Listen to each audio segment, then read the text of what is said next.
అందరికీ నమస్తే. బాలికపై లైంగిక దాడి నిందితుడి ఇంటికి నిప్పు పెట్టిరంట. ఆ నిందితుడి ఇంటికి నిప్పు పెట్టినప్పుడు ఈయన కూడా అల్లకాయ కాలేకలు కట్టేసి అల్లకాయ వేసి హెచ్చిపచ్చిగా పందిరి మార్చి బయటికి ఇవ్వాల్సిందే. అప్పుడు కానీ బాధ ఏందనేది తెలుసు.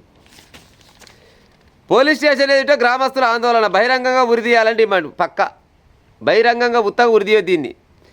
పిచ్చి కుక్కను కొడతారుగా ఎర్రి కుక్కలను కొట్టి ఉరిదీసినా కానీ నష్టం లేదు. గీసోళ్ళు ఇచ్చారని ఏడ జరిగింది ముచ్చట భువనగిరి ఒరి నాశనం వైపు భువనగిరి దగ్గర యాదాద్రి జిల్లా భువనగిరి అంట. ఓ 5 ఏళ్ల చిన్నారిపై లైంగిక దాడి. మాజీ సర్పంచ్ అంట. ఈయనకి సిగ్గుండొచ్చున్నా వీడు ఎంత పాసిరంట కావచ్చులా అంటేనేమో కొన్ని ముచ్చట్లు వికారం తప్పకుంటాయి. కానీ 5 ఏళ్ల చిన్నారి పైన లైంగిక దాడి చేసిందంటే వీడు మనిషికి పుట్టొచ్చునా లేకపోతే దున్నపోతులకు పుట్టొచ్చునా వీడు అనొచ్చా ప్రజలారా మనం గిట్లా. 5 ఏళ్ల చిన్నారి అంట. మళ్ళీ వీడు మాజీ సర్పంచ్ అంట. ఈయన ఎట సర్పంచ్కి ఎట్ట చేసి ఆ ఊళ్ళకి వాళ్ళకు మరి మొక్కలన్నా మరి వాళ్ళని ఏమనాలి ఇక నాకైతే అర్థమవుతలేదు. వీడు మాజీ సర్పంచ్ అంట.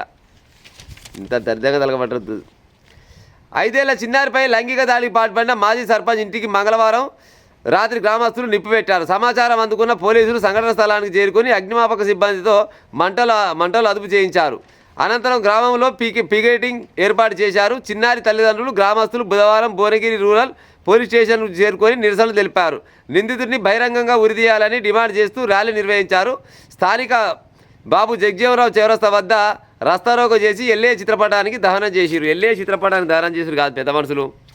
ఆయనే కాళ్ళు పైకి తలకాయ కింది గట్టి ఈ సలిమంటలు వేస్తారు కదా భోగి మంటలు. ఆ భోగి మంటలు అలా ఈయన్ని అలకాయ తలకాయ పెడితే ఏ సప్పు లేకపోవు. మంచిగా మన పంది కాలినాడు కాల్చి గిసోటి పని చేస్తావా అని నినాదాలు చేసుకుంటా గా పని చేయబెట్టవలసిందే. సిగ్గి శరము లజ్జ ఏమి లేనట్టు దానికి. ఎల్లే అంట అని పేరు. ఆరు ఎల్లే నీకేమైనా సిగ్గున్నాదిరా? నువ్వు గ్రామానికి మాజీ సర్పంచ్వి.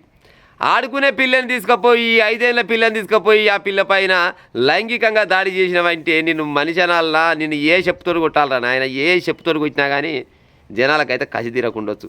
ఇంటి ముందర ధర్నా చేస్తున్నట్ట. ధర్నా కాదు అని ఎప్పుడైతే ఇల్లు మీద నిప్పి పెట్టిరో ఆయన్ని కూడా అల్లనే మార్చి జర హెచ్చిపచ్చిగా అక్కడ ఇక్కడ ఒక్క కిరిసే కాలినాక బయట వేసి కొడుకా నువ్వు ఏం పని చేసినావు ఎందుకు చేసినావని అడిగితే ఇంకొక లుచ్చే గిసోటి పని చేస్తుండేమన్నా ఆగే ఛాన్స్ అయితే ఉంటే పోలీసు వాళ్ళు చెప్తే ఏం చేస్తారు? లంగైనా దొంగైనా పోలీసు వాళ్ళు వాళ్ళ పని వాళ్ళు చేయాలి కాబట్టి ఆయన ప్రస్తుతానికి అయితే బయట పక్కకి వేస్తారు. ఆ తర్వాత కొనవి కోర్టులు వేస్తే శిక్ష పడేటప్పుడు పడుతుంది.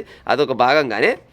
అంతకంటే ముందుగానే మీరు చేయాల్సిన పని ఏంటంటే ఆయన ఇల్లుకి నిప్పు పెట్టే బదులు ఆయన ఒంటికి నిప్పు పెడితే ఏ జంజాలు లేకపోవు. అంటే సంపాదన చెప్తలేను. ఆయన ఒంటికి నిప్పు పెట్టి జర్ర ఒక కిడిసే కాలినాక బయట వేసి పోలీసు వాళ్ళకి చెప్పాలి, సార్ ఈ పని చేస్తే మేము ఈ పని చేసినాం తప్ప ఒప్ప సార్ అని అడగాలి. మరీ గింత దారుణంగా తయారయ్యారు. చిన్న పిల్లలను కూడా ఇచ్చిపెట్ట కుట్టి ఎట్ట పాడేసేస్తారు నాయన నాకు అర్థం కాదు. గ్రామ సర్పంచ్ మళ్ళా గ్రామ సర్పంచ్ అంటే ఎంతో కొంత జ్ఞానవంతులు అయ్యి ఉంటాడు కదా మాజీ సర్పంచ్ అంట. మరి ఈయనకి ఆయన ఎట్ట ఓట్లు వేసిరో ఏమో పాడే నాకైతే తెలియదు. కానీ సోటి దిగచెట్ట పాడు కావు వీడు ఒక చెడ్డోడు కాకుంటే మళ్ళీ దూరం కూడా కాదు భువనగిరి యాదాద్రి జిల్లేనంట. గింత అధ్వానంగా తయారైతే ఎట్ట పాడవుతారా నాయన. భువనగిరి మండలంలో ఓ గ్రామం పేరు ఇవ్వలేదు. గ్రామం పేరు ఇస్తే నోట్లు చూస్తారు అనుకున్నారు పాడైపోను. గ్రామం పేరు ఇవ్వలేదు. కానీ గతంలో సర్పంచ్గా పనిచేసి సిల్వేరు ఎల్లయ్య మంగళవారం అదే గ్రామానికి చెందిన 5 ఏళ్ల బాలికను ఇంట్లో ఎవరు లేకపోవడం గమనించి తన ఇంట్లోకి తీసుకెళ్లి లైంగికంగా దాడికి పాల్పడ్డాడు. కొద్దిసేపటికి ఇంటికి తిరిగి వచ్చిన తల్లిదండ్రులకు బాలిక జరిగిన విషయం చెప్పడంతో వారు పోలీసులకు ఫిర్యాదు చేశారు.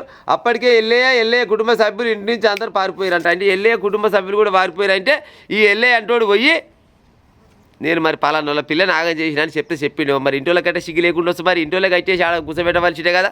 మానవత్వం ఉన్నోళ్ళు అయితే వాళ్ళు కూడా మనుషులు పుట్టినోళ్ళే కదా, మనుషులే కదా. అవునరా మరి దేశంలో ఆ బుడ్డ పిల్లని గసోటి పని చేసినావు నువ్వు ఎంతవరకు కరెక్ట్ రా అని వీళ్ళే ఇంటోళ్ళే ఆయన కట్టేసి ఊరోళ్ళని విరిస్తే ఇంటోళ్ళు నన్ను క్షమించి ఊకుందిరేమో. కానీ ఇంటోళ్ళు కూడా వారిపోయారు అంటే అర్థమైంది ఇది చేసిన తప్పులా ఇంటోళ్ళు కూడా భాగస్వామ్యం అయినట్టే. ఓ పోలీస్ సార్లు మీకు చేతులెత్తి మొక్తా. కానీ ఈయన్ని పందిరి మార్చినట్టు మార్చి కొట్టుడు కొట్టి నడి రోడ్డు మీద జనాలంతా చూస్తుంటే ఉరిశిక్ష చేసే ఉపాయం చేయరి. ఇంకో లుచ్చగాడికి ఇసుకొని పని చేయాలంటే ఉచ్చబడాల కొడుకులకు ఉంటా మరిగా.